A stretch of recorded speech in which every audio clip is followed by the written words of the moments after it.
K-19, July 4th, 1961, near Greenland. The pressure in her reactor's cooling loop drops to zero, and the core climbs toward 800 degrees. Captain Zatayev sends 8 men in to weld a new line by hand. All 8 are dead within 3 weeks. Her own crews nickname her Hiroshima. And yet she survives. K-19 never sinks. 12 other Soviet submarines do. 12 boats that go down and never sail again. This is how every one of them was lost. It starts with a boat that simply vanishes. The Omen came first. At her launch in 1959, the champagne bottle swung against K-19's hull and did not break. Over the next decade, the boat collided with an American submarine in the Barents, and a 1972 fire at depth killed 28 more of her men. She was repaired every time and sent back out, the lucky one. 12 other boats never came back.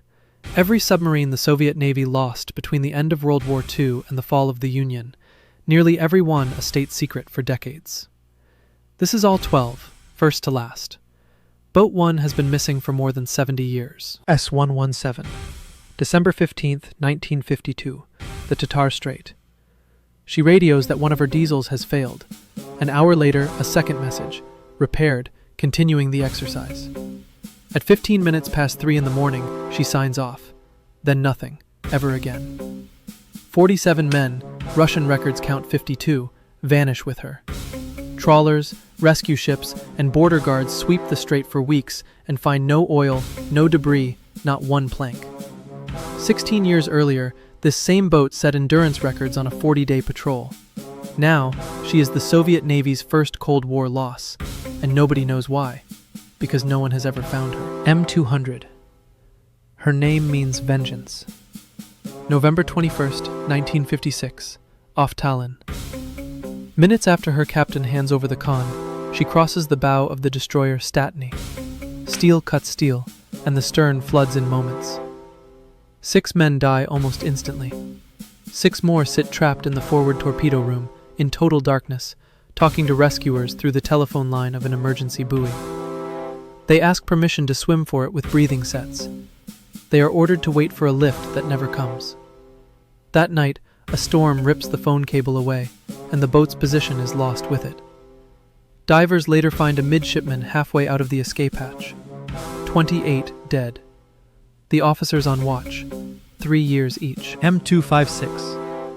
A boat from a class Soviet crews nicknamed the Lighters, because its experimental oxygen-fed engines kept catching fire. September 26, 1957, Tallinn Bay.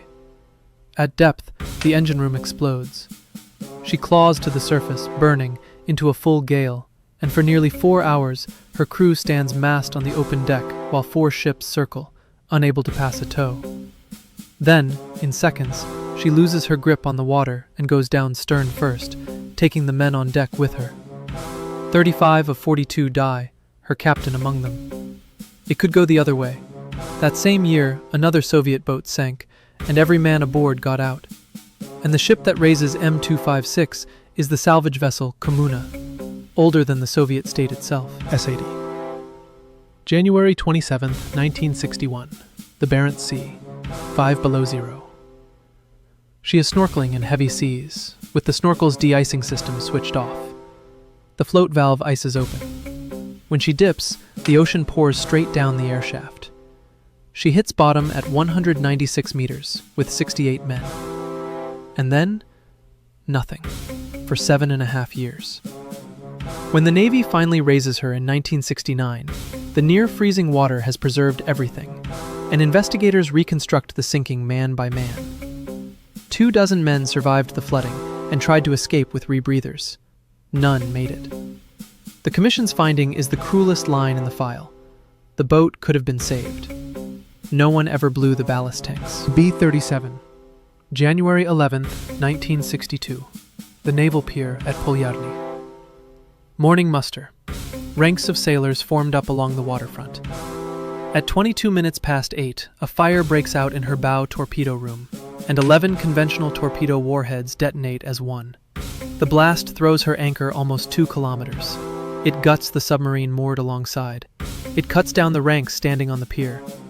122 men die, 59 of them aboard B-37, most of the rest in formation, on land, on an ordinary Thursday morning. The exact spark is never proven. Her captain, ashore that morning, is court-martialed anyway.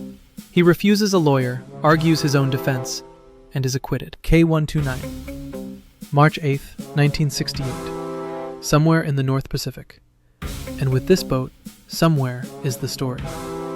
A diesel missile submarine carrying 3 nuclear warheads and 98 men simply stops answering. Moscow searches for weeks and finds nothing. The Americans hear it. Listening posts triangulate a crash 3 miles down, and a U.S. submarine photographs the wreck in secret. Then, the strangest salvage of the Cold War. The CIA builds a 600-foot ship, tells the world Howard Hughes is mining the seafloor, and in 1974 grips the bow of K-129 and lifts. The claw cracks. Most of the boat falls back into the dark. But the section that surfaces holds 6 Soviet sailors, and the CIA buries them at sea with military honors, playing the Soviet anthem on film. Why she sank is still disputed. Where she was has never been explained. K-27, May 24, 1968. The Barents Sea. Her experimental liquid metal reactor fails, and a fifth of the core melts. Radioactive gas rolls through the boat. 9 men take fatal doses. The whole crew of 124 is irradiated. And here the record turns strange. K-27 makes it home under her own power. She never sails again, but she does not sink either. Not until the Navy sinks her. In 1982, they seal her reactor compartment with tar, tow her to the Kara Sea, and scuttle her in 33 meters of water, against a standard that says 3,000. She is still down there. The inspections still call her a risk. K-8.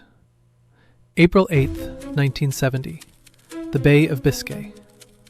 2 electrical fires break out at the same moment, in 2 different compartments, and smoke pours through the ventilation into every space in the boat.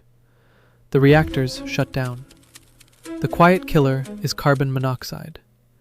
For 80 hours her crew fights for her, in the open Atlantic, in a rising storm.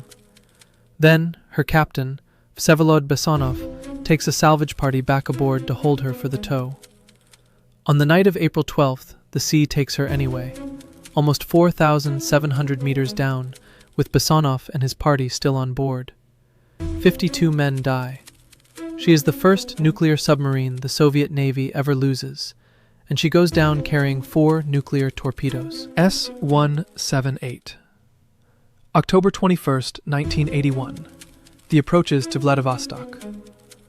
A cargo ship tears a 2-square-meter hole in her side, and she is on the bottom in about 40 seconds. 32 men die, but 30 meters down is survivable. The survivors gather in the torpedo room and wait in absolute darkness for 2 days, while rescuers spend 17 hours just finding the wreck. Then, one by one, men crawl into a flooded torpedo tube and swim for the light. The executive officer, Sergei Kubinin, sends every survivor out ahead of him, goes last, and blacks out inside the tube. Divers pull him through alive, and the state keeps the whole story secret for a quarter of a century. K-429. June 23rd, 1983. Off Kamchatka. She is halfway through a refit. Safety interlocks disabled, ventilation lines open, a crew scraped together from other boats. Her captain, Nikolai Suvorov, refuses to sail. He is told he will lose his party card. He sails. On the first trim dive, 420 tons of ocean pour in through the open ventilation, and she settles on the bottom at 40 meters. 16 men die. 2 sailors swim out to raise the alarm, and are arrested on the beach as suspected deserters. Over 2 days, 104 men get out of a sunken submarine alive. The Navy raises her, and 2 years later she sinks again, at the pier. Suvorov gets 10 years. The admirals who ordered him out are never charged. K-219. October 3rd, 1986. 680 miles from Bermuda. Inside Missile Tube 6, a seal that had been a known defect for years finally gives way. Seawater meets missile fuel, and the tube explodes, venting poison-brown gas through the boat. 3 men are dead within minutes. Then reactor power fails, and the control rods have to go down by hand. A 20-year-old seaman named Sergei Preminin climbs into the reactor compartment, in heat like an oven, and cranks them down until the reactor is safe. Then, the pressure difference jams the compartment door shut. Men heave at it. It does not move. Preminin dies sealed inside his own victory, and the boat carries him down 6,000 meters. 11 years on, Russia names him a hero of the Federation. K-278, Komsomolets. The deepest diving combat submarine ever built. A titanium boat that once touched 1,020 meters. April 7th, 1989, the Norwegian Sea. Fire erupts in her aft compartment at depth. She claws to the surface in 11 minutes. For hours the crew fights the fire. Then the flooding wins. She goes down in the evening, and 69 men go into water 2 degrees above freezing. Dropped rafts are useless in the swells. Men hold on to one overloaded raft. Her captain goes down with the hull. His escape capsule tears free at the bottom, surfaces once, and sinks. 1 man gets out alive. A fishing factory ship arrives 81 minutes after she sank. By then, 30 men have frozen. 42 of 69 die, most of them killed not by the fire, but by the weight. 9 years after the Soviet flag came down, it happened again. K-141, Kursk. A Russian boat now, but designed in the Soviet Union, laid down before it fell. August 12, 2000, the Barents Sea. A practice torpedo leaks high-test peroxide through a faulty weld, and at 29 minutes past 11, her bow explodes. 2 minutes and 14 seconds later, the rest of her torpedoes go. She settles in 108 meters. All 118 men die, but not at once. 23 reach the 9th compartment, and one of them, Dmitry Kolesnikov, writes it down. 23 of us here. None of us can get to the surface. Help from abroad is refused for 5 days. When Norwegian divers open the hatch, the compartment has flooded. And in 2003, K-159, a dead Soviet boat under tow to the scrapyard, took 9 more men down. 12 boats in 37 years. 2 vanished without an answer. 2 were run down by surface ships. 3 burned, 2 flooded. 1 blew up at her own pier. 1 was killed by her reactor. 1 by a missile tube. More than 550 dead, and almost none of it admitted while it was happening. The pattern in the record is plain. The sea rarely killed these crews outright. Carbon monoxide did. Freezing water did. Rescues that came in days instead of hours did. And orders that sent boats to sea before they were ready. K-19, the boat this story started with, outlived every submarine on this list.